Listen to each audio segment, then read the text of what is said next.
আসসালামু আলাইকুম সবাইকে। আশা করি সবাই ভালো আছেন। আজকের ভিডিওতে আমরা ডিজিটাল মার্কেটিং সম্পর্কে জানব।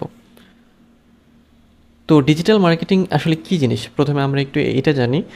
ডিজিটাল মার্কেটিং বলতে বোঝায় যে খুব সহজভাবে কোনো প্রোডাক্ট, কোনো সার্ভিস, কোনো ব্র্যান্ডকে ডিজিটাল চ্যানেলের মাধ্যমে প্রমোট করা। এখন কিভাবে প্রমোট করে এটা আমরা পরবর্তীতে দেখব। কিন্তু শুরুতে আমরা মনে রাখব যে কোনো ধরনের প্রোডাক্ট, সার্ভিস অথবা ব্র্যান্ডকে ডিজিটাল চ্যানেলের মাধ্যমে, ডিজিটাল টুলসের মাধ্যমে এবং ডিজিটাল প্ল্যাটফর্মের মাধ্যমে টার্গেট অডিয়েন্সের কাছে পৌঁছানোর জন্য যে কাজ করা হয়ে থাকে, যে কাজ আমরা করে থাকি, সেটাই ডিজিটাল মার্কেটিং। আর ডিজিটাল মার্কেটিংয়ের কাজ যারা করে তাদেরকে digital marketer, digital marketing manager বা ডিজিটাল মার্কেটিং এক্সপার্ট বা ডিজিটাল মার্কেটিং এক্সিকিউটিভ এইসব নামে বা এইসব পোস্টে তাদেরকে দেওয়া হয় বা কাজ করতে হয়। এই ডিজিটাল মার্কেটিংয়ে আরেকটা জিনিস খুব গুরুত্বপূর্ণ, সেটা হচ্ছে ইন্টারনেট এবং ডিজিটাল টেকনোলজি। তার মানে ইন্টারনেট লাগবে আমাদের, সাথে ডিজিটাল টেকনোলজি লাগবে। এখন আমাদের জানতে হবে ইন্টারনেটটা কী জিনিস আর ডিজিটাল টেকনোলজি কী জিনিস। এই দুটি জিনিস যদি আমরা জানতে পারি সেক্ষেত্রে ডিজিটাল মার্কেটিং বুঝতে আমাদের অনেক সুবিধা হবে। যদিও আমরা ডিজিটাল মার্কেটিংয়ের মধ্যে সবসময় আছি, আমরা অলরেডি অনেকেই জানি যে হ্যাঁ এই জিনিসটাই হচ্ছে ডিজিটাল মার্কেটিং, কিন্তু আরও ভালোভাবে জানার জন্য আমাদের এই ইন্টারনেট এবং ডিজিটাল টেকনোলজি সম্পর্কে জানতে হবে। তাহলে নাম্বার ওয়ান, আমরা প্রথমে মনে রাখবো যে ডিজিটাল মার্কেটিংটা হচ্ছে যে এমন একটা প্রসেস, যে প্রসেসের মাধ্যমে আমরা কোনো প্রোডাক্ট, কোনো সার্ভিস অথবা কোনো ব্র্যান্ডকে প্রমোট করার জন্য যে কাজগুলো করি এবং সেটা ডিজিটাল চ্যানেলের মাধ্যমে, টুলসের মাধ্যমে এবং প্ল্যাটফর্মগুলো ব্যবহার করে, সবই কিন্তু digital channel, digital tool, digital platform, এবং আমাদের উদ্দেশ্য থাকে টার্গেট কাস্টমারের কাছে পৌঁছানো। তো প্রথমে আমরা ইন্টারনেট কি সেটা দেখি। ইন্টারনেট হচ্ছে একটা গ্লোবাল নেটওয়ার্ক, যেটা আমরা সবাই জানি যে আমরা ইন্টারনেটের নাম শুনলে আমরা আমাদের সবার মোবাইলেই থাকে, আমাদের ল্যাপটপে থাকে, আমাদের ডেস্কটপেও থাকে, সব রকম ডিভাইসে আমরা ইন্টারনেট ব্যবহার করি। The internet is a global network of interconnected computers and servers that communicate with each other using standards protocols. It allows user to access and share information, communicate and interact with other worldwide. সারা পৃথিবী জুড়ে ছড়িয়ে থাকা একজন আরেকজন বা একজন আরেকজনের সাথে বা সব মানুষের সাথে যোগাযোগ করার জন্য একটা সিস্টেমই হচ্ছে ইন্টারনেট। এখানে আমরা ইনফরমেশন শেয়ার করতে পারি, কমিউনিকেট করতে পারি, তারপরে একজন আরেকজনের সাথে ইন্টারাক্ট করতে পারি। ইন্টারনেটের কিছু বৈশিষ্ট্য আমরা দেখি, যেমন গ্লোবাল কানেক্টিভিটি। আমরা গ্লোবালি সারা বিশ্বের মানুষ সবার সাথে কানেক্টেড থাকতে পারি, কমিউনিকেশন করতে পারি। আমরা ইমেল সেন্ড করতে পারি এক দেশ থেকে আরেক দেশে, পৃথিবীর যে কোনো প্রান্তে ইনস্ট্যান্ট মেসেজিং করতে পারি, ভিডিও কল করতে পারি, সোশ্যাল নেটওয়ার্কিং করতে পারি। এরপর ইনফরমেশন শেয়ারিং করতে পারি, বিভিন্ন রকমের ডেটা বা সেটা ছোট হোক বড় হোক সেগুলো শেয়ার করতে পারি। তারপরে ওয়েবসাইটে লিখতে পারি, ওয়েবসাইট ক্রিয়েট করতে পারি, ব্লগ লিখতে পারি, ডিজিটাল লাইব্রেরি তৈরি করতে পারি, শেয়ার করতে পারি, রিড করতে পারি। সার্ভিসেস, ইন্টারনেটের মাধ্যমে কি হয় বা ইন্টারনেটের মূল আরেকটা বড় বৈশিষ্ট্য যেটা, সেটা হচ্ছে ই কমার্স সাপোর্ট করে, online education, entertainment, cloud based application, এই সব জিনিস ইন্টারনেটের মাধ্যমে অ্যাক্সেস করা যায়।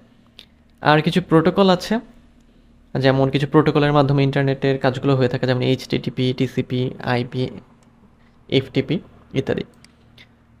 ইন্টারনেটের কমন কিছু ব্যবহার আছে, যেমন ওয়েবসাইট ব্রাউজ করা বা browsing website, streaming video and music, online shopping, remote work and learning, social media and networking. এগুলো আমরা সবাই জানি, সবাই কিন্তু এর মধ্যে থাকি। তাহলে ইন্টারনেট কি আমরা জানলাম, এখন আমরা ডিজিটাল টেকনোলজি সম্পর্কে জানি।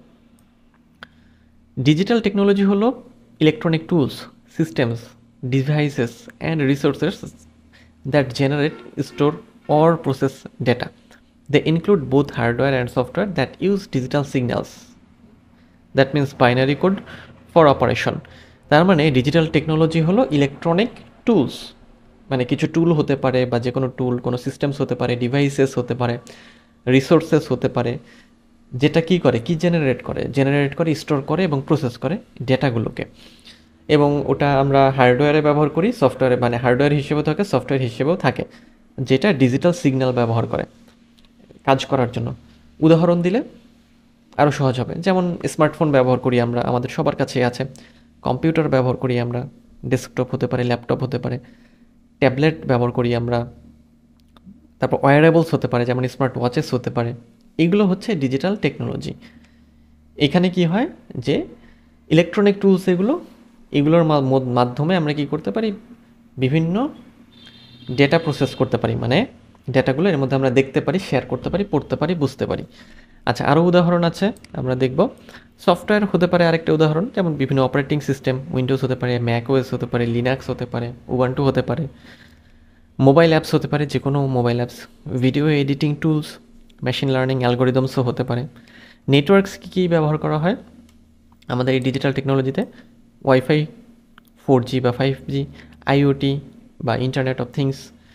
আর এছাড়াও অ্যাডভান্স লেভেলের বা এমার্জিং টেকনোলজি হচ্ছে artificial intelligence, blockchain, virtual reality, যেটাকে ভিআর বলি আমরা, বা augmented reality, AR, cloud computing.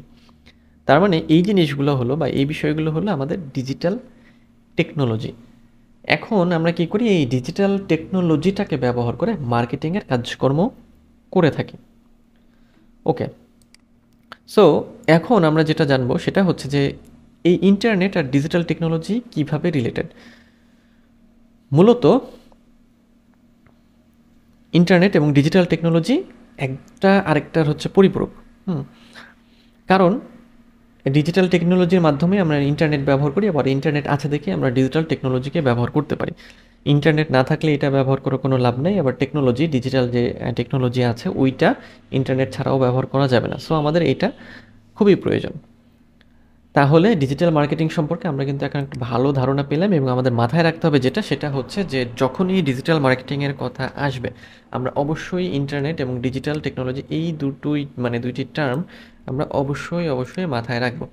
এবং একই সাথে আরও কিছু বিষয় মাথায় রাখবো, সেটা হচ্ছে এই যে ডিজিটাল চ্যানেলের কথা, যে আমরা কি করি, কোনো প্রোডাক্ট, সার্ভিস অথবা ব্র্যান্ডকে প্রমোট করি ডিজিটাল চ্যানেলের মাধ্যমে। শুধু চ্যানেল না, সেখানে টুলস হতে পারে, প্ল্যাটফর্মও হতে পারে, মানে যেটা যখন কাজে লাগে আর কি। এবং আমাদের মূল উদ্দেশ্যই থাকে টার্গেট অডিয়েন্সের কাছে পৌঁছানোর জন্য।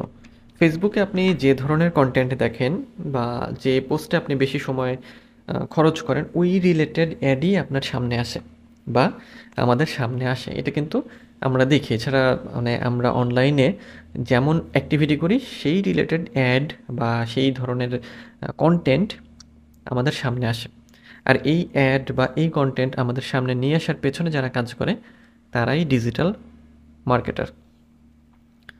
ওকে, তাহলে ডিজিটাল মার্কেটিং কি, এটা সম্পর্কে আমরা ভালো একটা আইডিয়া পেয়ে গেলাম। এখন আমরা জানবো সেটা হচ্ছে যে ডিজিটাল মার্কেটিংয়ের মূল উপাদান কি কি, বা ডিজিটাল মার্কেটিং আমরা যখন করি কোন কোন টার্মগুলো আমাদের সামনে আসে, কোন কোন ধরনের ডিজিটাল মার্কেটিং আমাদের করতে হয়। প্রথম যেটা আসে সেটা হচ্ছে সার্চ ইঞ্জিন অপটিমাইজেশন বা এসইও। এটার সাথে আমরা সবাই পরিচিত, এবং ডিজিটাল মার্কেটিংয়ের অনেক বড় একটা জায়গা এই এসইও। তো এসইওতে আমরা কি করি, এসইওতে আমরা যেটা করি যে কোনো ওয়েবসাইটকে সার্চ ইঞ্জিনের র্যাঙ্কে প্রথমে নিয়ে আসার জন্য আমরা কাজ করি, যাতে কেউ সার্চ করলে আমাদের ওয়েবসাইট পায়। এরপরে কন্টেন্ট মার্কেটিংয়ে আমরা বিভিন্ন রকমের কন্টেন্ট ক্রিয়েট করি, সেগুলোকে ডিস্ট্রিবিউট করি, যেমন ব্লগ হতে পারে, ভিডিও হতে পারে, ইনফোগ্রাফিক্স হতে পারে। এবং এটা করা হয় আমাদের টার্গেট অডিয়েন্সের জন্য, মানে কাস্টমার যাতে আমাদের সাথে কানেক্টেড থাকে। কন্টেন্ট মার্কেটারদের অনেক ডিমান্ড রয়েছে, তারা ভালো স্যালারিতে কাজ করে। এরপরে সোশ্যাল মিডিয়া মার্কেটিং বা SMM। সোশ্যাল মিডিয়া মার্কেটিংয়ে আমরা কি করি, আমরা আমাদের যে প্রোডাক্ট আছে বা ব্র্যান্ড আছে বা সার্ভিস আছে সেগুলোকে কি করি, সোশ্যাল মিডিয়ার মাধ্যমে প্রমোট করি আর কি। যেমন ফেসবুক হতে পারে, ইনস্টাগ্রাম হতে পারে, টুইটার হতে পারে, লিঙ্কডইন হতে পারে, বা ইউটিউবও হতে পারে। তার মানে আমাদের যে ব্র্যান্ড আছে ওটাকে আমরা প্রমোট করি। ইমেল মার্কেটিং হতে পারে, ইমেল মার্কেটিং আরেকটা কম্পোনেন্ট। আমরা ইমেল সেন্ড করি, বিভিন্ন রকমের ইমেল হতে পারে। তারপর হচ্ছে যে ইমেল কালেক্ট করে তাদের কাছে বিভিন্ন প্রমোশনাল মেসেজ পাঠানো, বা সেলস আনার জন্য কাজ করা, হোয়াট এভার যাই হোক না কেন, ইমেল নিয়ে যে কাজগুলো করা হয় মার্কেটিংয়ের, ওটাই ইমেল মার্কেটিং।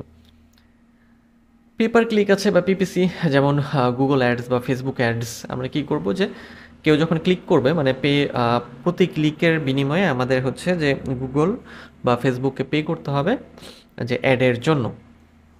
এটাও বড় একটা বিষয়, আলাদা একটা বিশাল একটা চ্যাপ্টারই হয়ে যাবে বা ভিডিও সিরিজই হয়ে যাবে এই পে পার ক্লিক বা পিপিসি নিয়ে।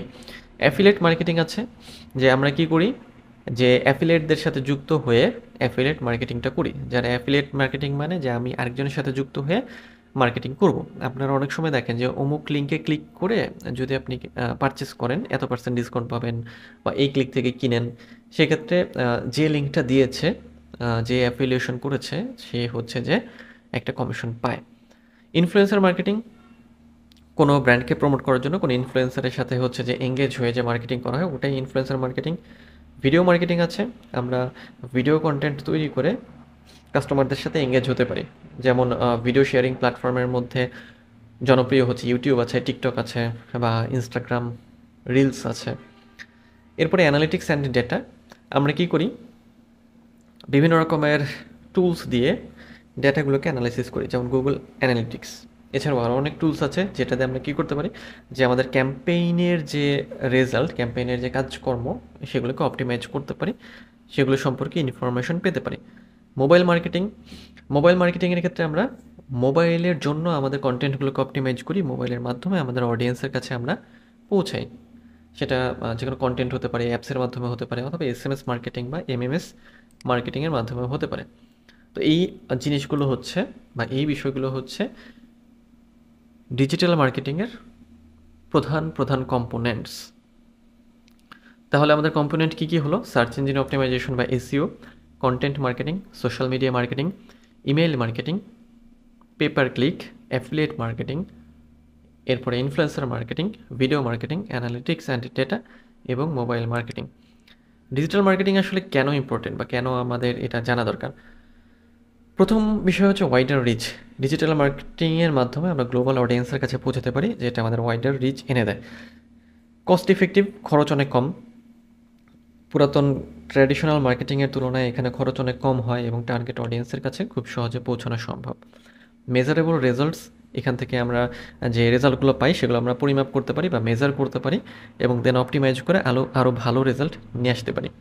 পার্সোনালাইজেশন অপশন, এখানে আমাদের যে মার্কেটিং ক্যাম্পেইনগুলো আছে, মার্কেটিং মেসেজগুলো আছে, যে টেক্সটগুলো আছে, কন্টেন্টগুলো আছে, ওগুলোকে পার্সোনালাইজেশন করা যায়। ইনক্রিজড এঙ্গেজমেন্ট, এখানে খুব বেশি পরিমাণে এঙ্গেজমেন্ট বাড়ানো সম্ভব কাস্টমারের সাথে, কারণ যেহেতু এটা হচ্ছে যে ডিজিটাল প্ল্যাটফর্মে হয়, ডিজিটাল চ্যানেলের মাধ্যমে হয়, সেক্ষেত্রে যে কাস্টমাররা খুব সহজে আমাদের সাথে কানেক্টেড থাকতে পারে, এঙ্গেজ থাকতে পারে, খুব দ্রুত আমাদের এঙ্গেজমেন্টটা আমরা তাদের সাথে বাড়াতে পারি।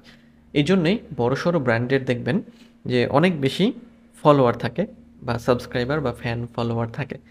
এবং একটা ব্র্যান্ডকে যদি আপনি গ্রো করাতে চান, সেক্ষেত্রে বর্তমানে যেটা হচ্ছে যে তারা এঙ্গেজমেন্ট বাড়ানোর জন্য যত ধরনের সোশ্যাল প্ল্যাটফর্ম আছে, সব সোশ্যাল প্ল্যাটফর্মে তারা তাদের উপস্থিতি বা অ্যাক্টিভিটি তৈরি করছে। যেমন ফেসবুক পেজ, ইনস্টাগ্রাম পেজ, তারপরে হচ্ছে যে টুইটার অ্যাকাউন্ট বা প্রোফাইল, যেটাই বলেন কেন, লিঙ্কডইন পেজ, তারপর প্রোফাইল আছে, বা হচ্ছে যে টিকটক হতে পারে বা ইউটিউব হতে পারে। সো ওই জায়গাগুলোতে এঙ্গেজমেন্ট বাড়ানোটা সহজ। সো যেহেতু এটা হচ্ছে যে বড় একটা জায়গা, অনেক খরচ কম, এখানকার রেজাল্টগুলোকে আমরা মেজার করতে পারি, অপটিমাইজ করতে পারি, পার্সোনালাইজড করতে পারি, এবং এঙ্গেজমেন্ট বাড়ানো সম্ভব। সো এই জন্য ডিজিটাল মার্কেটিংটা অনেক বেশি গুরুত্বপূর্ণ। তো আজকের ভিডিওতে আমরা যদি একটু সামারি করি, আজকের ভিডিওতে আমরা ডিজিটাল মার্কেটিংটা কি সেটা সম্পর্কে জানলাম, এবং এখানে এটা জানতে গিয়ে আমরা ইন্টারনেট এবং ডিজিটাল টেকনোলজি সম্পর্কে একটু বিস্তারিত ধারণা নিয়েছি, এবং এরপরে ডিজিটাল মার্কেটিংয়ের মূল যে উপাদানগুলো আমরা দেখি সেটা দেখলাম, এবং এরপরে কেন ডিজিটাল মার্কেটিং ইম্পর্ট্যান্ট সেটাও আমরা জানলাম। তো আজকের ভিডিও এই পর্যন্তই, দেখা হবে নেক্সট ভিডিওতে। সে পর্যন্ত সবাই ভালো থাকবেন আর আমার চ্যানেলের সাথেই থাকবেন।